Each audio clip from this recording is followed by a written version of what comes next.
Bueno, ¿quiénes vinieron a escuchar la palabra de Dios? Amén. Bueno, entonces los que vinimos a escuchar la palabra de Dios, levantemos nuestra mano y abremos nuestro corazón y digamos, Señor Jesús, yo sé que tú estás en este lugar, yo sé que tú vas a hablar, ayúdame a escuchar, a entender y a practicar. Y todos decimos, amén y amén. Bueno, hoy vamos a estar leyendo Hechos capítulo 23, versículo 11. Es justamente como vamos a arrancar nuestro servicio. Así que si eres muy rápido para la Biblia, ve y encuentra ese versículo. Si no, léelo en pantalla. Amén. Bueno, nadie ni siquiera lo buscó, pero bueno. Bueno, va. Sí, muy bien, juiciosa, Vero. Pero llegaste tarde a Fire. Bueno, entonces, entonces dice, a la noche siguiente el Señor se apareció a Pablo y le dijo, ánimo, así como has dado testimonio de mí en Jerusalén, es necesario que lo des también en Roma. Amén. Póngase usted en esa circunstancia. Está usted en la noche, cuando de pronto se le aparece el Señor y le dice, ánimo, así como has dado testimonio en este lugar, es necesario que vayas a otro lugar y también testifiques en dicho lugar. Recordemos que en esa época Roma era justamente la capital del Imperio Romano, que era el imperio en ese momento, digamos como que los que estaban teniendo dominio sobre todo el lugar. Así que llegar a la capital del imperio era un llamado bien grande porque significaba ir a predicar el evangelio al lugar más importante, de mayor influencia. ¿Ok? Entonces el Señor lo está llamando. Pablo recibe su llamado de parte de Dios de ir a Roma. Pero cuando miramos el viaje, o cuando Pablo empezó justamente a ir hacia allá, hacia su llamado, nos damos cuenta que no fue en las mejores condiciones. Pablo fue arrestado en Jerusalén justamente por estar predicando a Jesucristo. Él no era culpable. Y de hecho cuando lo juzgaron tuvieron que decir, este hombre no es culpable. Pero a causa de la ira por parte de sus perseguidores, él tiene que apelar al emperador, siendo él ciudadano romano. Tiene que apelar al emperador. Porque si en ese momento lo liberaban, a pesar de ser inocente, lo iban a despedazar en las calles. Y por esa razón es enviado a Roma, pero en condición de preso. ¿Estamos entendiendo? Dios le dice, es necesario que vayas a Roma a también testificar de mí, de Jesucristo. Y en ese momento él dice, bueno, Dios me llamó a Roma. Y todo el mundo, ¡bravo! Y de pronto te empiezas a imaginar que las condiciones se van a empezar a dar, pero resulta que empieza a ocurrir, es todo lo contrario, y terminas yendo, sí, pero en condición de preso. No eran las mejores condiciones. Él tenía que empezar a vencer ciertas dificultades. Y le toca empezar a ir justo a Roma, junto con otros presos, y custodiado por un centurión. Y como si no fuera poco, se montan en un barco y cuando están en la mitad del mar, se levanta una tormenta huracanada que casi acaba con su vida y con todos los que estaban a bordo. Pablo había sido llamado por Dios a testificar a Roma. Y él estaba cumpliendo con su llamado, siguiendo su llamado. Pero cuando lo estaba haciendo, empieza a enfrentar una gran oposición. ¿Por qué lo estoy diciendo? Porque muchas veces creemos que nuestro llamado y que si hay un propósito de Dios, eso quiere decir que será libre de obstáculos y de problemas y que será como una autopista recién pavimentada. Y cuando se empieza a levantar cierta oposición, entonces decimos, no, esto no debe ser de Dios porque hay oposición. Muchas veces nos dicen, mire, si las cosas se dan fácil es porque es de Dios. ¿Quién dijo eso? ¿Quién dijo que si las cosas se dan fácil es de Dios? Porque cuando grande es el llamado, grande es el propósito y grande será la oposición. El hecho de que haya oposición no quiere decir que el plan no sea de Dios. Pero también hay una promesa, que cuando grande es el llamado, grande es el propósito y grande sea la oposición, mayor será la protección de parte de Dios. Porque tú y yo estamos en el equipo ganador. Dígale al de lado porque parece que no sabía, dígale, oiga, usted y yo estamos en el equipo ganador. No importa, mire, no importa qué tanto, no importa las jugadas que esté haciendo el oponente.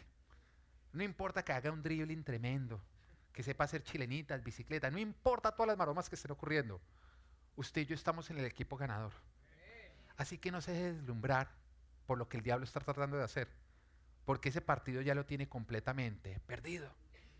Pero es importante que cuando nosotros estemos yendo a nuestro llamado, a pesar de que se levante cualquier oposición, nosotros nos sometamos a Dios, resistamos al enemigo y no nos rindamos ante su opresión, porque en ese momento nosotros veremos cómo Dios usa aquello que otros están usando, están tratando de usar para pararnos, Dios lo usará para impulsarnos.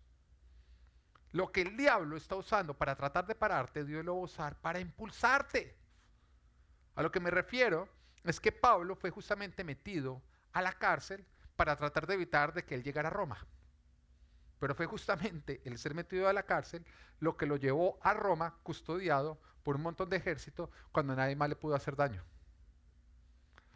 ¿Usted sabe por qué no le pusieron a hacer daño a Pablo? Porque había un gran ejército custodiándolo. Entonces, a los ojos humanos, él estaba preso. Ante los ojos de Dios es, te puse un ejército alrededor que no van a dejar que te toquen.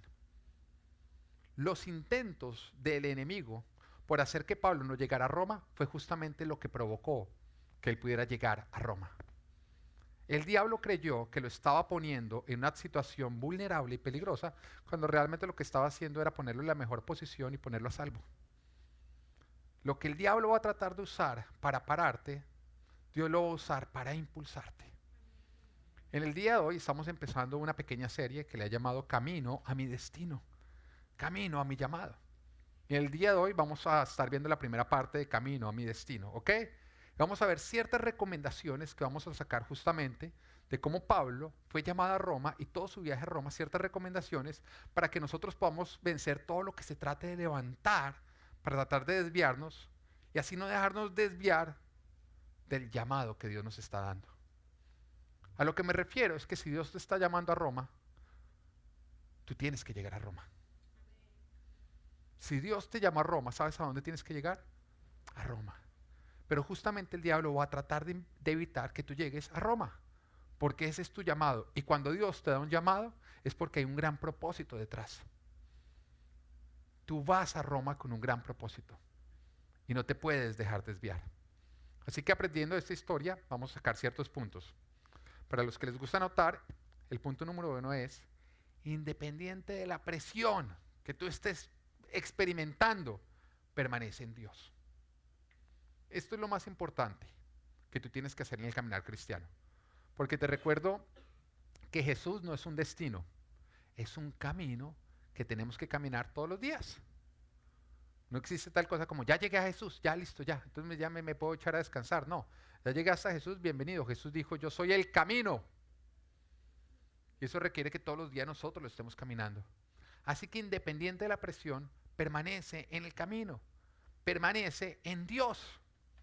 Pablo había sido arrestado varios años atrás, no es como que él lo arrestaron y él mismo lo mandaron para Roma, no, él tuvo que pasar harto tiempo en la cárcel. Pero a pesar de todo eso, él permaneció en Dios, bajo la protección de Dios y por supuesto contó constantemente con el favor de Dios. Y a pesar de todos los ataques del enemigo, porque estamos en guerra, dígale al lado, es que estamos en guerra. ¿Eh? Toda esa posición que usted está sintiendo, todo eso que usted siente comodidad, es que estamos en guerra. ¿Mm? ¿Usted quiere saber dónde está la paz completa? En la vida eterna. Para allá vamos, pues no hemos llegado. Pero estamos en guerra, estamos caminando hasta allá. Pero mire, lo más lindo es que a pesar de todos los ataques que estaba experimentando Pablo en ese momento, él podía ver y podía contar con el amor de Dios y también con su favor. Y nos cuenta en Hechos, capítulo 27, versículo 1 al 3, nos dice, cuando se decidió que navegáramos rumbo a Italia, entregaron a Pablo y a algunos otros presos a un centurión llamado Julio, que pertenecía al batallón imperial. Subimos a bordo de un barco con matrícula de Adramatío, que estaba a punto de zarpar hacia los puertos de la provincia de Asia, y nos hicimos a la mar. Nos acompañaba Aristarco y un montón de cosas que no sé cómo pronunciar, un macedonio de Tesalónica. Al día siguiente hicimos escala en Sidón y Julio, con mucha amabilidad, le permitió a Pablo visitar a sus amigos para que lo atendieran. Oiga, pero este Julio no era el centurión que tenía a Pablo justamente preso. Y nos damos cuenta que Pablo, a pesar de estar preso, cuenta con ciertos favores que normalmente no tiene un preso.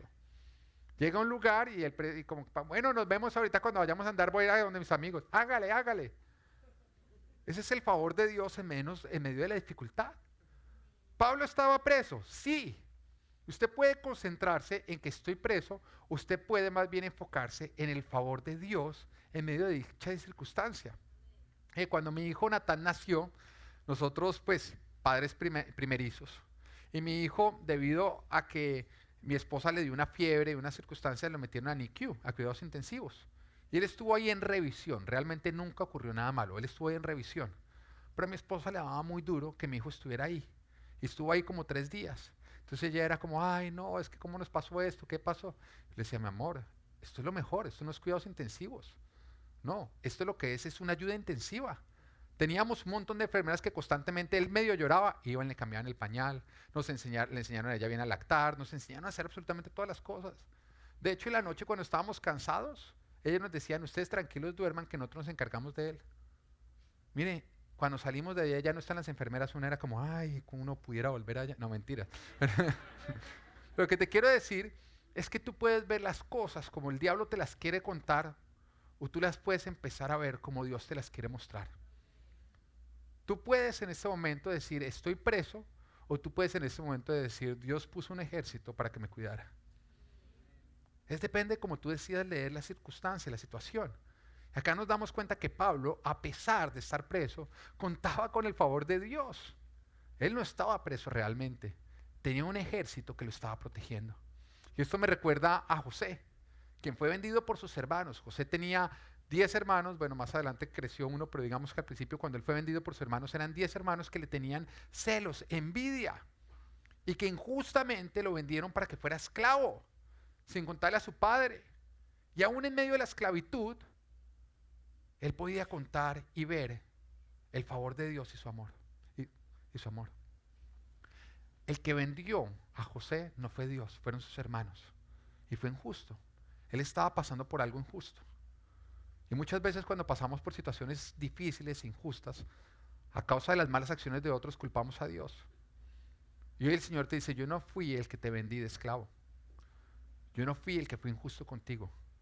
Pero yo sí soy el que en medio de tu esclavitud mostraré mi favor y mi amor para convertir todo eso malo en algo bueno y que te equipe. Y él en medio de su esclavitud logra ver cómo cuando lo venden donde su amo, se logra ganar el favor del amo, quien empieza a darse cuenta que todo lo que toca a José empieza a prosperar. Así que lo pone a cargo de todos sus bienes y de toda su casa. ¿Era esclavo? Sí, pero él era administrador de una gran riqueza. Y Dios está usando dicha situación para prepararlo para su llamado. El Roma de José, a lo que él iba a llegar, era ser administrador de todo Egipto. Y pareciera como que estas circunstancias tan difíciles que él estaba viviendo, que eran el resultado de las injusticias de sus hermanos, lo estuviera desviando. Es como si no, todos los sueños que yo tuve de llegar a ser administrador de Egipto, que mis hermanos me rindieran culto, no, eso mis hermanos se lo robaron porque fueron injustos conmigo. No, cuando sus hermanos trataron de pararlo, lo que lograron fue impulsarlo.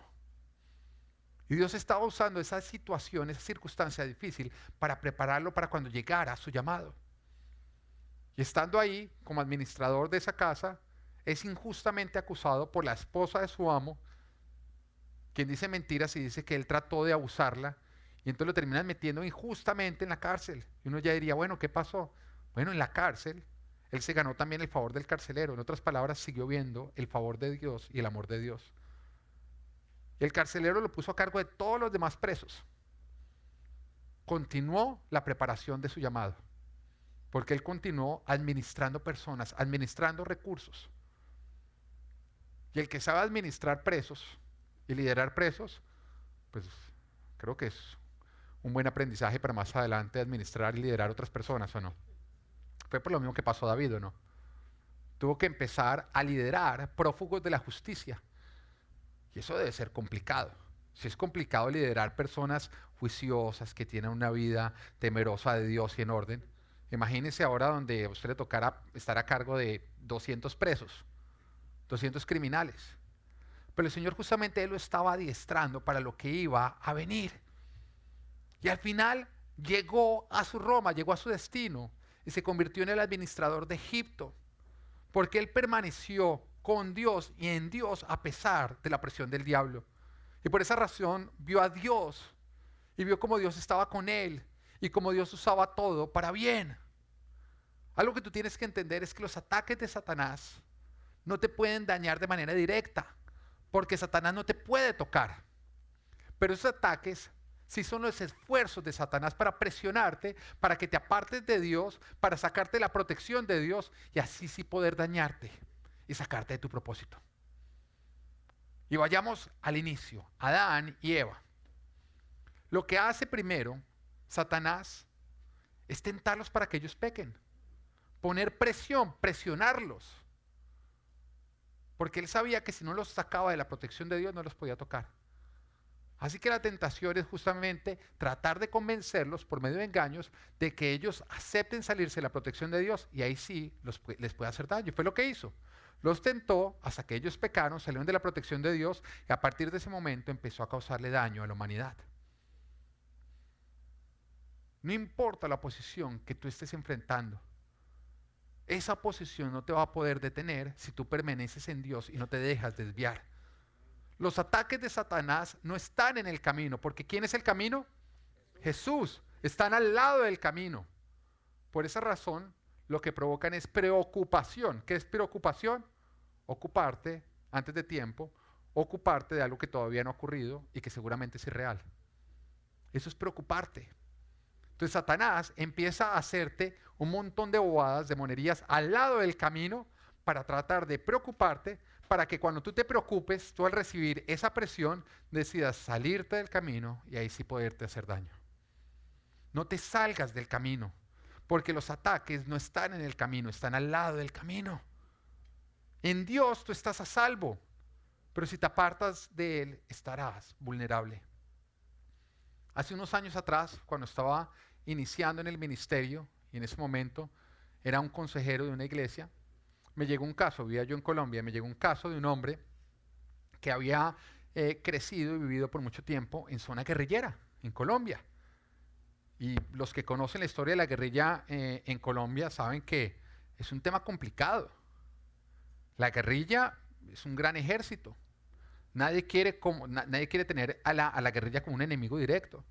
Y él estando en esta zona que está completamente dominada por la guerrilla lo reclutó y él le tocaba trabajar para la guerrilla. Y un momento en que él decidió ya no más. Él dijo ya no más, ya no más, ya no más. Y él denunció a las personas de la guerrilla que lo estaban oprimiendo. Se fue contra ellos, los denunció, empacó sus cosas y se fue de la región. Pero él me empezó a contar, mire, yo estoy bajo peligro constantemente. Y me empezó a contar cómo todas las demás personas que habían hecho lo mismo que él había hecho, habían muerto independiente del lugar donde se hubieran ido a esconder. Y no era una muerte sencilla, aparecían, era destrozados. Este hombre me empezó a contar todo lo que ocurría. Yo le voy a ser sincero. Yo en ese momento fue como, bueno, échale llave a la puerta y que no vayan a llegar en este momento acá, ¿no? Yo como, espere, ya le llamo a otro consejero, es que yo tengo que irme. Yo me empecé a angustiar, yo decía, wow. Pero él me contaba también cómo todos los intentos de la guerrilla por hacerle daño no llegaban a ningún lugar. Cómo él lograba ver la protección de Dios. Cómo Dios frustraba todos los atentados que ocurrían contra él y contra su familia. Y cuando él me contaba todo eso, que era, mejor dicho, de película, en ese momento yo en mi mente le pregunté a Dios y le dije, Señor, ¿por qué tú no has permitido que lo toquen a él? ¿Por qué no han logrado hacerle daño? Y en ese momento, como si él me hubiera escuchado, Dios me respondió a través del mismo hombre. El hombre me dijo, es que antes de yo tomar la decisión de denunciar a toda esta gente, yo hice un pacto con Dios. Mi pacto es que yo le iba a temer, que yo iba a hacer que yo iba a hacer míos sus mandamientos, que yo no iba a pecar con agenda, que yo iba a cuidar mis pasos para que siempre mis pasos fueran los que Él fuera guiando. Y desde ese entonces yo dejé toda andanza pecaminosa y empecé a caminar en el temor de Dios. Y en ese mismo instante Dios me respondió y me dijo, a Él no lo han podido tocar porque Él permanece en mí. Yo soy su protección. No importa lo que quiera hacerte daño, no podrá tocarte si tú permaneces en Dios. Pero si debido a esas amenazas que tú estás recibiendo, tú te sales de Dios y empiezas a caminar sin Dios, eres tú el que te estás poniendo en una situación vulnerable. Pablo, a pesar de los ataques, independiente de las circunstancias que él estuviera viviendo, permaneció firme en Dios. Decidió no apartarse, decidió no salirse de su protección y, por supuesto, no se dejó robar su llamado, el cual tenía un gran propósito en Dios. Amén. Lo que nos lleva al punto número 2. ¿Cuál es el primero? Pónselos en pantalla para que lo lean, por favor, ya que independiente de la presión, permanece. Dígaselo el del lado. Pero dígaselo con un tono como a ver. ¿Qué cosa? Y dígale, ¿qué cosa con usted? Presta atención. Dígale, espero que se lo haya aprendido. Bueno, punto número 2. Déjate guiar por Dios y pon tu confianza en Él. Déjate guiar por Dios y pon tu confianza en Él. Continuemos la historia. Hechos, capítulo 27, versículo 9 al 12 dice: se había perdido mucho tiempo, que era peligrosa la navegación por haber pasado ya la fiesta del ayuno. Así que Pablo les advirtió: señores, veo que nuestro viaje va a ser desastroso y que va a causar mucho perjuicio tanto para el barco y su carga como para nuestras propias vidas. Pero el centurión, recordemos que el centurión en ese momento era el que estaba a cargo de Pablo y los demás presos, dice, pero el centurión, en vez de hacerle caso, siguió el consejo del timonel y del dueño del barco. Como el puerto no era adecuado para invernar, la mayoría decidió que debíamos seguir adelante con la esperanza de llegar a Fenice, puerto de Creta que da al suroeste y al noroeste, y a pasar allí el invierno. Mire, Dios está usando a Pablo, porque sí, Dios usa sus autoridades. Dios usa los canales que Él mismo ha levantado para hablarnos a nosotros. Y en ese momento estaba usando a Pablo para advertir al centurión, quien estaba a cargo de Pablo y los demás presos, que no debía seguir adelante, que las condiciones que iban a enfrentar seguir adelante eran muy peligrosas. Sin embargo, el centurión decide pasar por alto todas las advertencias de Dios de que el viaje iba a ser desastroso, de que iba a causar perjuicio para el barco y para sus propias vidas, y decidió más bien escuchar al timonel, al dueño del barco y a la mayoría. Qué cosa la voz de la mayoría, ¿no? La voz de los muchos, que parecen saber, y le voy a decir algo, muchas veces saben, pero jamás saben lo que Dios sabe.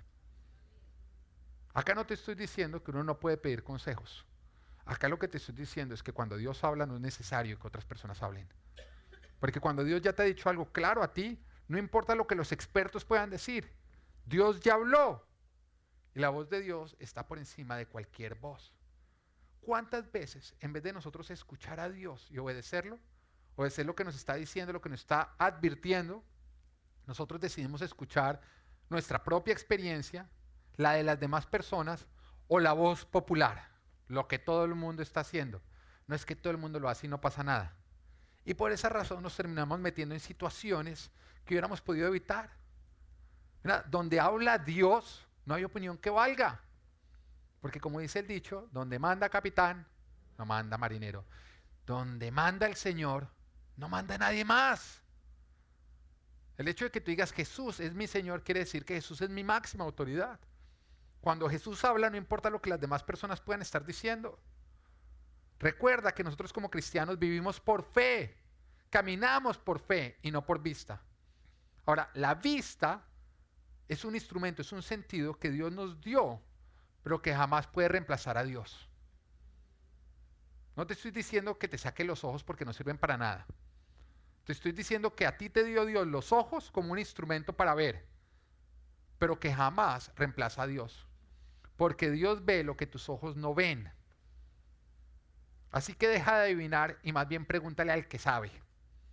Porque Dios no está adivinando, Él sabe. Cuando tu vista habla, corrobora con Dios. Pero cuando Dios habla, no es necesario que corrobores con la vista. Porque donde manda capitán, no manda marinero. Así que si ya habló tu Señor, no importa lo que los demás puedan decir. Pero tú sabes también por qué tú estás siguiendo otras voces. Por falta de fe. Y tu falta de fe se debe a dónde está puesta tu confianza o en quién. Ahora, en Jeremías capítulo 17, versículos 5 al 6 nos dice, así dice el Señor, maldito, diga maldito, maldito el hombre que confía en el hombre. Quiero detenerme ahí un momentico, deja el versículo en pantalla. ¿Qué significa maldito? Te lo voy a explicar. Maldito es que independiente de donde tú te encuentres en este momento, tú vas camino a mal y a peor. Una persona maldita es que independiente de donde se encuentre, va camino a que cada día va a caer más bajo, más bajo, más bajo, que no va a avanzar, va a retroceder, que no va a edificar, se va a destruir. Eso es maldito, ¿lo entiendes? Por otro lado, bendito ¿qué es? Que independiente de donde te encuentres tú, tú vas camino a mejor y mejor y mejor y mejor y mejor. Eso es estar bendito, estar bendecido por Dios. Cuando el Señor te dice que tú eres bendecido, mira las diferentes áreas de tu vida. Eso quiere decir que independiente de dónde se encuentran, de pronto algunas en este momento no están bien, pero como tú eres bendecido, quiere decir que esa área que no está bien va camino a estar mejor, mejor, mejor y mejor. En otras palabras, tú quieres estar en bendición y no en maldición. Te lo voy a explicar, te lo voy a mostrar de una manera más gráfica. Tú vas al doctor, tú te sientes muy bien. En forma, tú simplemente fuiste porque te tocó ir. El chequeo. Y resulta que el doctor te dice, mire, le encontramos una enfermedad, a usted le queda 1 año de vida. Una dura noticia, ¿o no? Le queda 1 año de vida. Y tú dices, pero es que yo me siento bien. Y le dices, sí, pero usted va camino a empezarse a sentir mal, mal, mal, mal, hasta que dentro de 1 año tope, usted va a morir. ¿Esa es una mala noticia o no? Eso es ser maldito. Que independiente de cómo tú te sientas hoy, tú vas a empezar a caminar hacia estar peor, peor, peor, peor, hasta que ya no hay peor. Pero por otro lado, bendito, es que tú te venías sintiendo de pronto mal. Vas donde el doctor y te dice, no, sí, mire, ya le sacamos lo que estaba mal. ¿Y entonces qué significa? No, ya significa que usted cada día va a estar mejor y va a aumentar su vitalidad. ¿Es eso una buena noticia? ¿Sí? Eso es estar bendito. Son dos caminos diferentes. Ahora, ¿quién decide si uno está en bendición o en maldición? ¿Dios? Yo te explico algo. La bendición a maldición es un camino que tú escoges. Porque la palabra de Dios te dice, aquí te voy a escoger entre bendición o maldición, entre vida o muerte. Bendición si tú obedeces todos mis mandamientos. Maldición si los desobedeces, si los pasas por alto. Así que ¿quién decide en cuál de las dos rutas tú te encuentras? Tú. Tú lo decides. Si estás en bendición o estás en maldición. Mira, lo rico de saber que estamos en el camino de bendición es que nosotros podemos mirar nuestra vida e independiente de las presiones que podamos estar enfrentando y los problemas, uno dice, ay, pero es que yo voy camino a mejor. Lo mejor está por venir. Esto simplemente es un trozo de la carretera que está destapada. Pero apenas yo lo pase voy a llegar a un mejor lugar. Eso es lo rico de estar en bendición. Pero cuando tú estás en maldición, porque vienes desobedeciendo a Dios, vienes haciendo lo que no debes, no importa si tú estás pasando por un lugar bien bonito. Ese lugar bien bonito va a pasar. Porque tu destino va a ser peor, peor, peor y peor. Pero tú puedes tomar hoy la decisión en este mismo momento de empezar a ir en el camino de bendición. Sencillo, ríndete a Jesucristo. Que sea tu Señor. Que su palabra sea tu brújula. Que lo que Él dice sea tu motor. Y empieza a caminar cada paso que Él te va indicando. Porque la palabra de Dios nos dice que es lámpara a nuestros pies. Eso quiere decir que el siguiente paso Él siempre te lo va a dar. Pero empieza a escucharlo a Él y no a la multitud. Y dice, maldito el hombre que confía en el hombre. Maldito el que se apoya en su propia fuerza y aparta su corazón del Señor. Será como una zarza en el desierto. No se dará cuenta cuando llegue el bien. Morará en la sequedad del desierto, en tierras de sal, donde nadie habita. Tú puedes ser el árbol más frondoso, el más hermoso, el de más fruto. Pero cuando tú pones tu confianza en el hombre, en tus riquezas, en las demás personas, en tu propio parecer, tú te arrancaste y te pusiste en medio del desierto. donde no hay nada de agua y donde la tierra es salada. ¿Qué va a empezar a pasar? Eso es estar bajo maldición.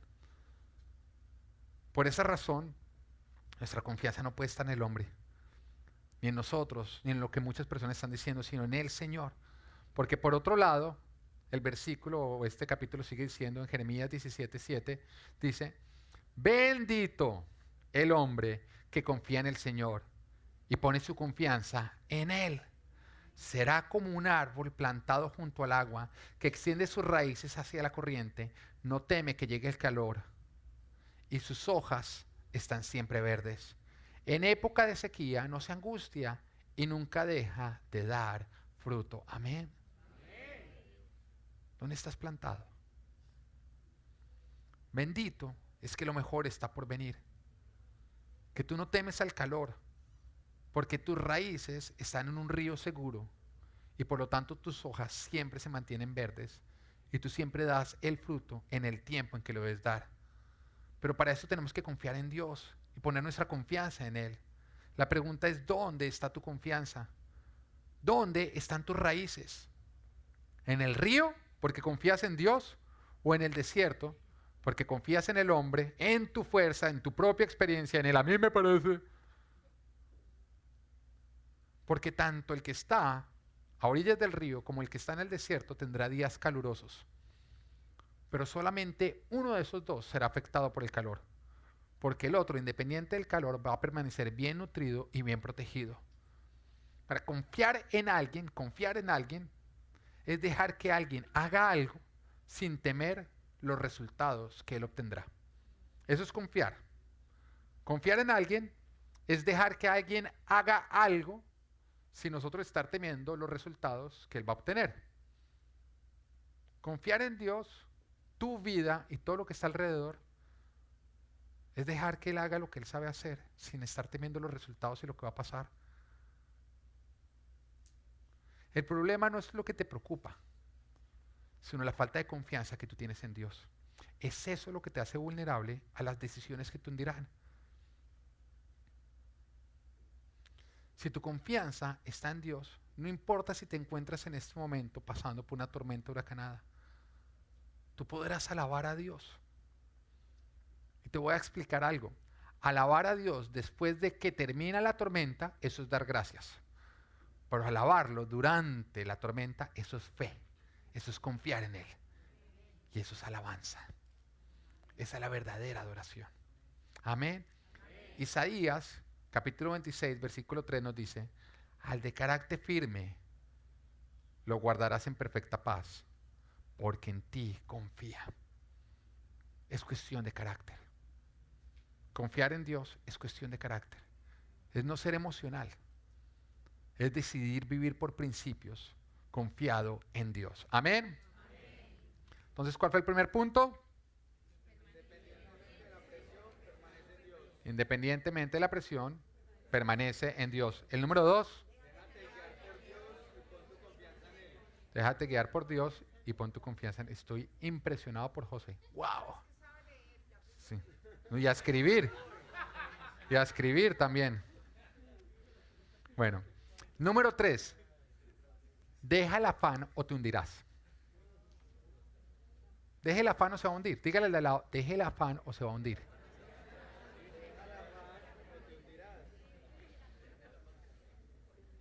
Hay algunos que les molesta que uno le diga, dígale al de al lado, ¿no? A mí también me molesta que me lo digan, pero no decirlo. Bueno, deja el afán o te hundirás. Cuando empezamos a mirar la historia y todos los factores que llevaron justamente al centurión a los demás a pasar por alto la instrucción de Dios, nos encontramos que fue el afán. Y leámoslo, dice, durante muchos días la navegación fue lenta y a duras penas llegamos frente a Nido. Como el viento nos era desfavorable para seguir el rumbo trazado, navegamos al amparo de Creta frente a Salmona.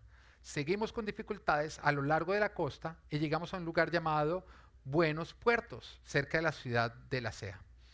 ¿Lo entendemos? Ellos salieron y no empezaron a avanzar lo que querían avanzar. Empezó a ser difícil, empezaron a perder tiempo, empezaron a perder dirección, fueron hacia el lugar equivocado y dice, se había perdido mucho tiempo. Sí, era peligrosa la navegación por haber pasado ya las fiestas del ayuno, así que Pablo les advirtió, señores, veo que nuestro viaje va a ser desastroso y que va a causar mucho perjuicio, tanto para el barco y su carga como para nuestras propias vidas. Pero el centurión, en vez de hacerle caso, siguió el consejo del timonel y del dueño del barco. Porque el timonel, el dueño del barco y la mayoría decían, hemos perdido mucho tiempo. Se perdió mucho tiempo. Está tomando más tiempo del presupuestado, del que esperábamos que iba a tomar. Estamos teniendo que esperar cuando no teníamos presupuestado, tener que esperar. ¿Te sientes identificado? Que tú tienes claro el destino al cual tú estás yendo. Tu visión, tu sueño, lo que quieres vivir, lo que quieres alcanzar, pero también el tiempo en que tiene que ocurrir. Y esa agenda empieza a no cumplirse o se empieza a dilatar. Y por lo tanto te llenas de afán y empiezas a pasar por alto todas las señalizaciones y los peligros y las advertencias de las cuales te está alertando Dios. Esta es una época en que ocurre mucho. Eso, ¿sabes por qué? Porque estás a fin de año. Y normalmente cuando nosotros arrancamos el año, arrancamos con ciertas metas, ¿no? Este año sí es el año que me caso. Este año sí es el año que tengo un hijo. Este año sí es el año en que yo salgo de deudas. No, este año sí yo tengo que resolver lo de mi situación migratoria. No, este año yo sí tengo que bajar de peso. No, si en esa no estás avanzando es porque no estás siendo disciplinado. Eso sí, ciertas metas que tú te habías puesto, pero al final del año te empiezas a sentir la presión. De hecho, muchos, por ejemplo, las personas que tienen que cumplir metas en el trabajo, por ejemplo, los vendedores que les ponen metas de venta, ahorita están, mejor dicho, súper presionados. El que no va cumpliendo la meta es como que se siente ahogado. Porque el fin del año, ese campaneo de tin, tin, tin, tin, tin, se está acabando, empieza a poner presión, empieza a poner afán. Y lo malo del afán es que a ti te hace pasar por alto todas las advertencias que Dios te está haciendo. Como que Dios te dice, cuidado, cuidado, bájele la velocidad. Y usted, no, no, tengo que llegar, tengo que llegar, tengo que llegar. Es como cuando tú vas en el carro y tú tienes que llegar ya. Y en ese momento la señalización al lado te dice, máxima velocidad, 55 millas. Tú dices, no, otro día, pero hoy. El semáforo te dice en amarillo, te dice, empieza a disminuir la velocidad para frenar. Y tú, no, oye, acelere porque si no lo coge el semáforo en rojo. Cuando tú estás de afán, las señalizaciones se convierten en un mensaje contrario para ti.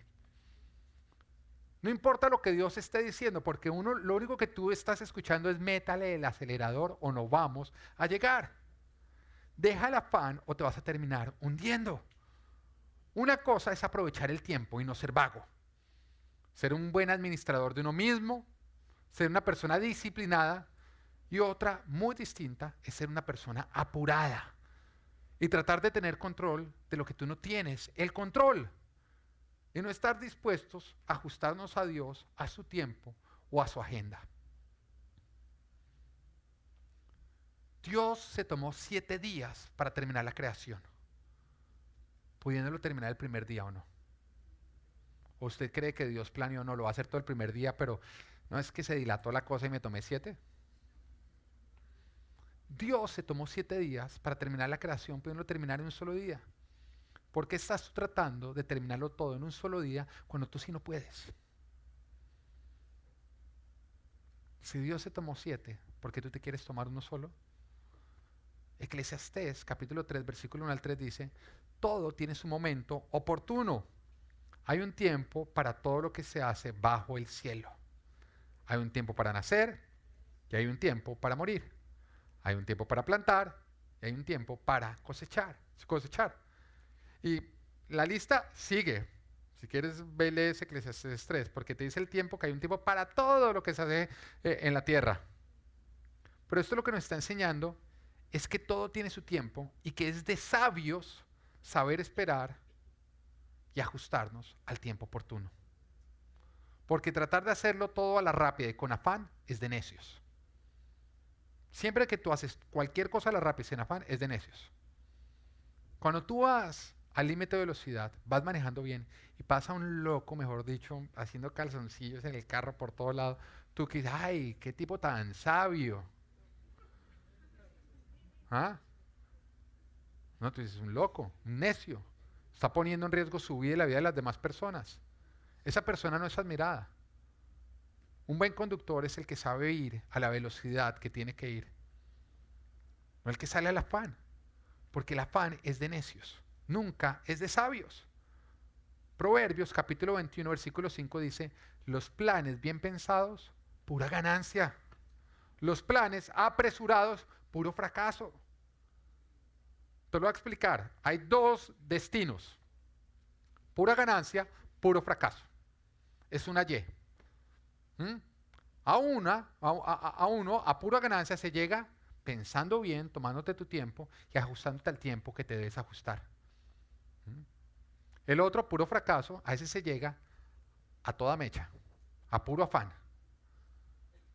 ¿A cuál de los dos estás yendo? ¿Estás viendo de una manera apresurada o estás rindiendo tu agenda a la agenda de Dios? El afán nos hace salir a la loca, tomar decisiones irresponsables y apresuradas. Y eso es tan cierto que un vendedor, que es bueno en las ventas pero no es bueno como persona, usa el afán para hacerte comprar lo que tú no quieres y tampoco necesitas. Que actúes de una manera apresurada, irresponsable, que solamente los favorezca a ellos, pero te perjudica a ti.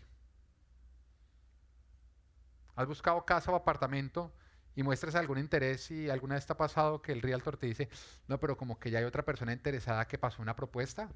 Oiga, cosa, siempre, ¿no? Siempre. Tú muestras medio que, ay, esta es la casa. Claro que hay otra propuesta, ¿no? Una persona que ya está a punto, pero me dijeron que si usted hacía una propuesta ya, se la aceptaban. ¿Alguna vez te ha pasado o no? ¿Mm? O tú llegas y ves de pronto, entras a tu almacén favorito, de pronto ves el jean y de pronto te dice la vendedora, uy, hoy está en rebaja, hoy, pero mañana, esto no vuelve a ocurrir nunca. El especial termina hoy, usted verá. Yo te voy a explicar, si no hay tiempo para pensar, es mejor no actuar. Si no hay tiempo para pensar, es mejor no actuar. Personalmente, si no tengo tiempo para pensarlo, mi respuesta siempre es no, no es para mí, es para otra persona. Pregúntale a mi esposa. Porque a nosotros medio nos ponen un poquito de presión y digo, no es para mí, es para otra persona. ¿Por qué? Porque Dios solamente nos dice en su palabra que tengamos afán para alejarnos del pecado. Para huir del pecado. Para salir de situaciones en las cuales no debemos estar porque nos están conduciendo a pecar. Eso es lo único que, mijito, apúrele. Nos dice la palabra, huyan de la inmoralidad sexual. Ahí sí no se quede pensando.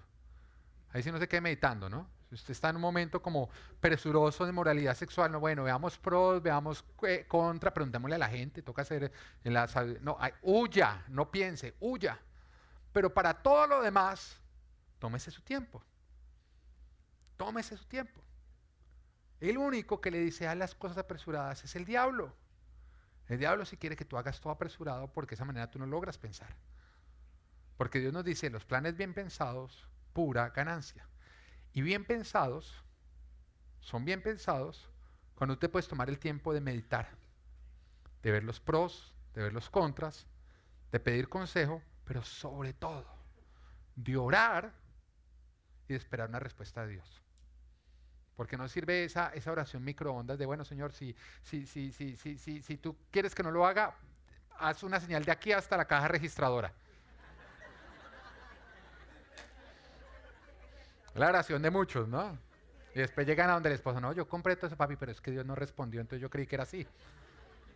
Señor, si callas, otorga, si callas, otorga. No. Cuando tú le preguntas a Dios, tú te quedas quieto hasta que Dios responda. No le pongas presión a Dios, no es como, Señor, pero es que tienes hasta mañana para responderme. ¿Y qué pasa si Dios necesita más tiempo? No es porque Él esté muy ocupado, no, mira, es que no te alcancé a responder porque tenía un montón de gente que responderle, no. Es porque tú necesitas más tiempo, es que hay veces que nosotros no necesitamos, sino necesitamos no escuchar aún la respuesta. Así que si Dios no ha respondido, ¿sabes cuál es la respuesta? Espera. Espera. Cuando le preguntas a Dios, tú te quedas quieto hasta que Él responda. Ay, pastor, y si nunca respondió, pues nunca actuaste. Porque si te toca decidir qué quiere decir el silencio de Dios, quiere decir no, no hagan nada. Y la palabra de Dios dice, guarda silencio ante el Señor y espera. Espera.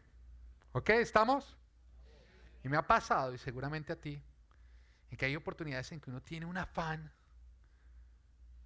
de decir sí, y la carne empieza, diga sí, diga sí, diga sí, diga sí. Y contra toda carne, espero. Espero, porque es que la espera, el tiempo, ¿sabes qué hace? Debilita la carne. Porque la carne es impaciente. Entonces, lo primero que va a callarse es la carne. El espíritu va a mantenerse encendido. Por eso también te sirve a ti esperar, porque si tú esperas un buen tiempo, la carne va a ir cada día perdiendo más su efecto, pero por otro lado el espíritu se va a mantener. Entonces me ha pasado a veces en que yo quiero decir sí y yo contra toda carne me espero. Y después, cuando la carne empieza a callarse, oigo la voz del Espíritu Santo de Dios que me dice, no. Y me salva. Como también me ha pasado que no me espero por cuestiones de carne y me meto en unas equivocaciones. ¿Sabes cuándo le pasa a uno mucho? Cuando uno tiene que resolver un conflicto. Por ejemplo, con la esposa, ¿no? Es que si le tengo que decir ya, ya, ya, ya, ya, ya, ya, ya, ya, ya, ya. Si no puede esperar, no lo deberías decir. Y uno va ahí, no, es que venga para acá y uno habla y no termina bien. ¿Te ha pasado o no? ¿Mm? Pero es que tú sientes un afán de decirle ya, o tú te enteras de algo de una persona que te molesta y tú coges el celular, no te lo han terminado de contar y tú ya estás marcando. Porque sientes una urgencia que no puede esperar y pásemelo, frene lo que tenga que frenar porque yo tengo que hablar con usted ya. Yo me asusto cuando una persona me dice, pastor, tengo que hablar con usted, tiene que ser ya. Digo, uy, uy, uy, uy, uy, desastre de Satanás y hablamos. Porque ese afán siempre es Satanás diciendo, no tengo mucho tiempo, yo me va a tocar irme, así que venga y hablamos pronto. Déjame hablar a través tuyo. Si no puede esperar, no es importante y es dañino. Entonces, siempre que tú sientas con tu esposa es urgente, o con un cónyuge, o con un amigo, o con un compañero, esa urgencia de que tengo que hablar ya, esa urgencia, ¿sabes qué te dice? Espérate 3 días.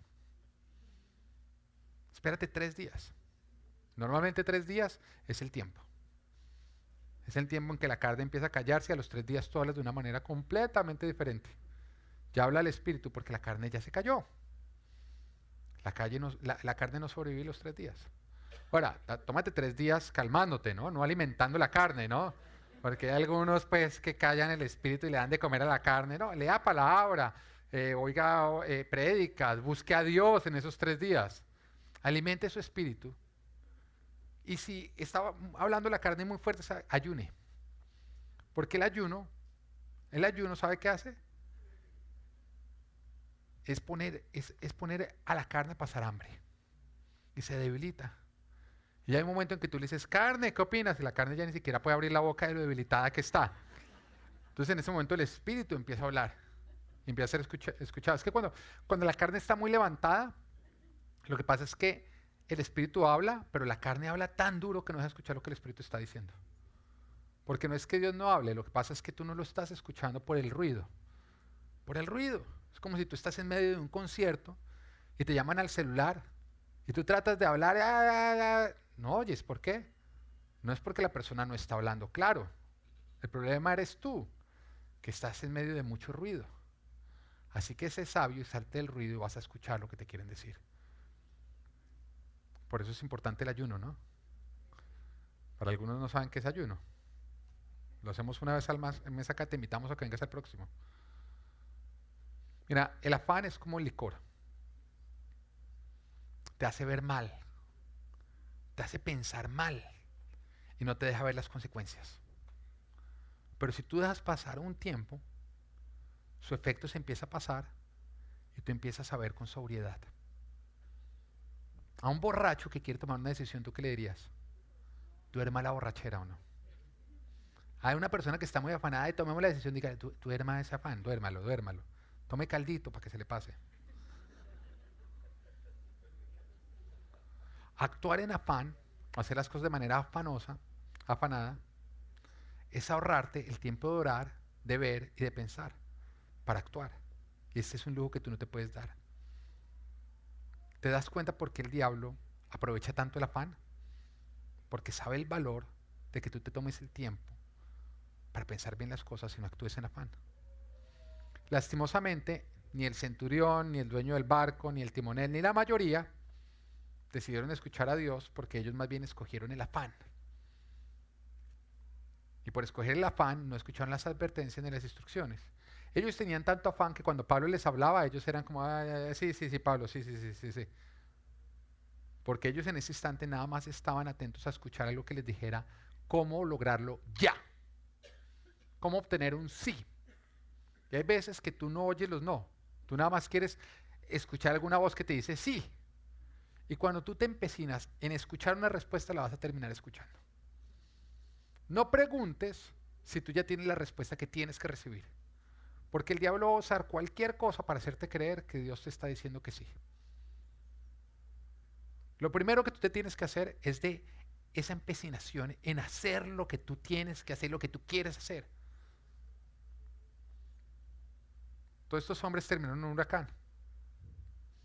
Pero acá viene la pregunta. Pastor, ¿qué pasa? Lo que pasa es que yo ya seguí el afán. La prédica me llegó tarde. ¿Mm? ¿Qué tengo que hacer ahora, no? Porque muchas veces cuando predicamos sobre lo que no debieron haber hecho, hay varios que salen aburridos. Ay, Dios mío.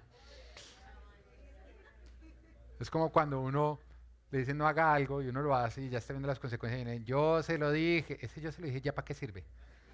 ¿No? Es como que a uno se lo restregan en la cara. No, hoy no te vine a decir, yo te lo dije. Pero te lo dije, ¿no? ¿Qué debo hacer si la prédica me llegó tarde? Yo ya tomé una decisión en afán, ya estoy en medio de esta tormenta huracanada. ¿Qué tengo que hacer?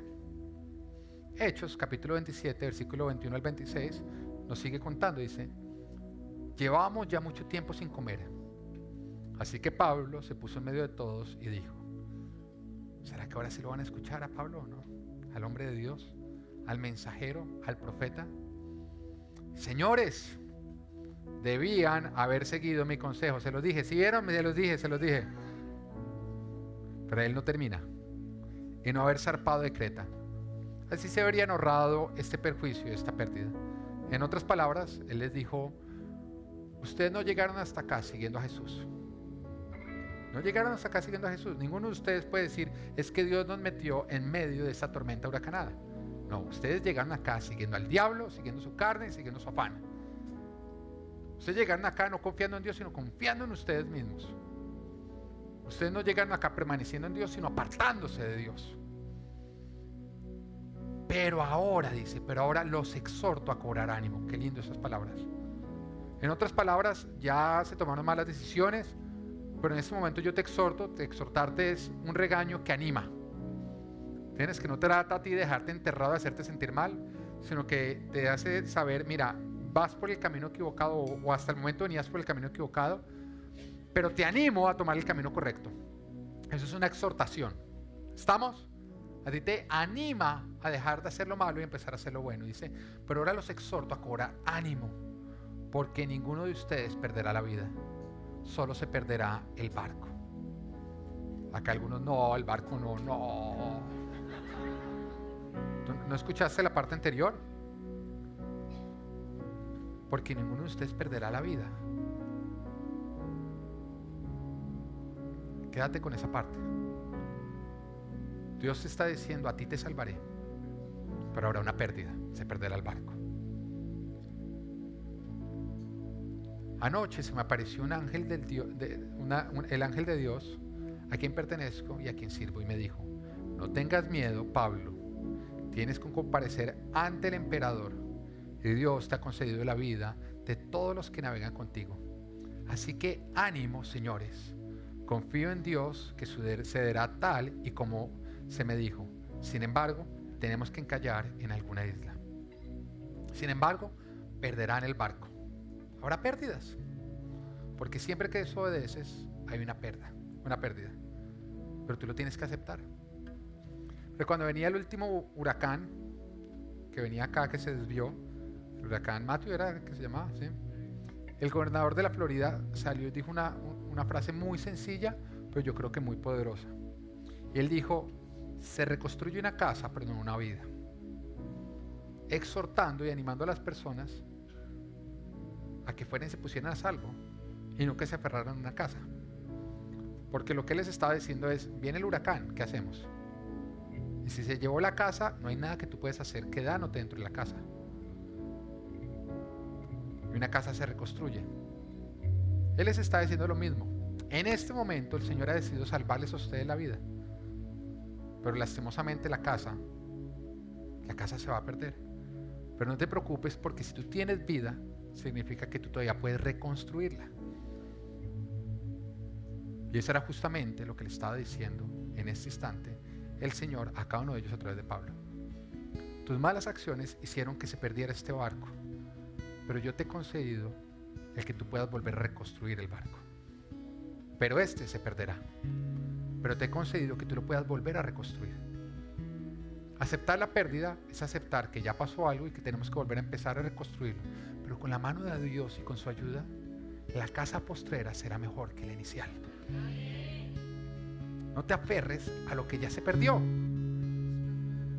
Si tú te metiste en la tormenta por ignorar la instrucción de Dios, escucha su nueva instrucción y obedécela.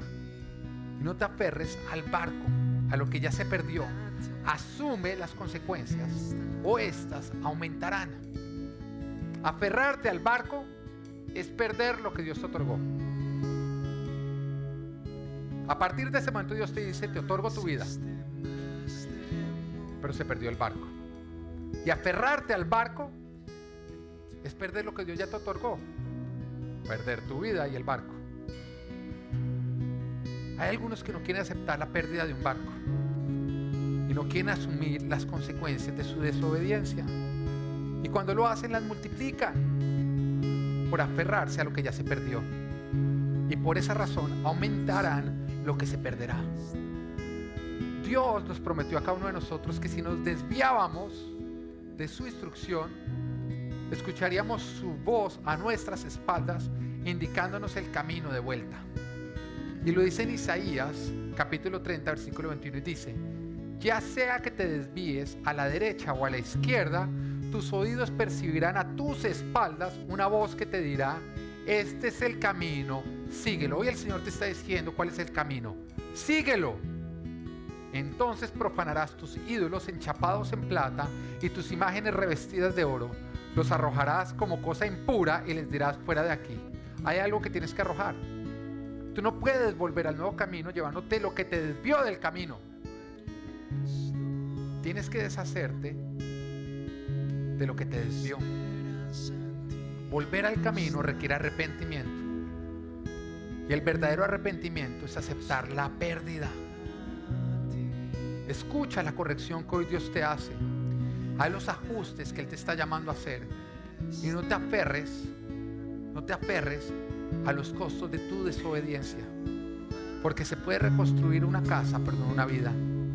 Se puede reconstruir un barco, pero no tu vida. Pero hay otro grupo de personas.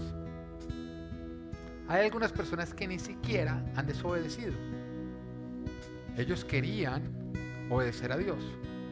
Lastimosamente, las personas con las cuales ellos comparten algo, un espacio, una familia, una empresa, etcétera, fueron los que pasaron por alto las advertencias. A pesar de que ellos les dijeron no lo hagamos, la pasaron por alto.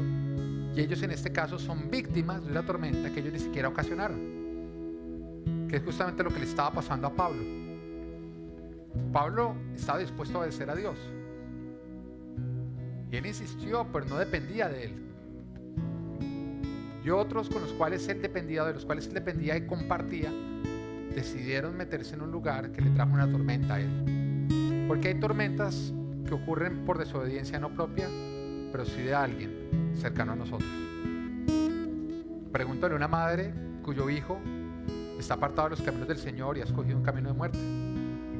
Ella no puede decir: esa tormenta no me afecta a mí, le afecta. Pregúntele a una esposa que tiene un esposo necio, que no quiere rendirse a Dios y que anda con terquedades. Ella no puede decir, no, él está en tormenta, yo no. Pregúntale a un empleado que está con un jefe que quiere hacer las cosas de una manera equivocada, que a pesar de que él le dice no jefe, él las sigue haciendo. Y está sufriendo tormentas que él ni siquiera provoca, como Pablo. Pero acá te voy a decir algo, la vida de Pablo jamás estuvo en peligro, pero su oración sí cubrió a los que estaban en peligro por su desobediencia. ¿Ya entiendes el poder? La vida de Pablo siempre estuvo a salvo, porque él había sido llamado a Roma y a Roma iba a llegar. Pero esa incomodidad, ese tener que pasar por la tormenta, lo puso a él a orar, y esa oración cubrió la vida de aquellos que sí estaban ahí a causa de su desobediencia. Sí, madre, padre, tu hijo te metió en tormentas que tú ni siquiera provocaste, pero tu oración le salvará la vida a él de esa tormenta. Sí, empleado, tu jefe te está metiendo en tormentas que tú ni siquiera provocaste, pero tu oración va a hacer que tu empresa salga al otro lado. La oración del justo es tan poderosa, salva tantas vidas. No dejes de orar por los que están en rebeldía.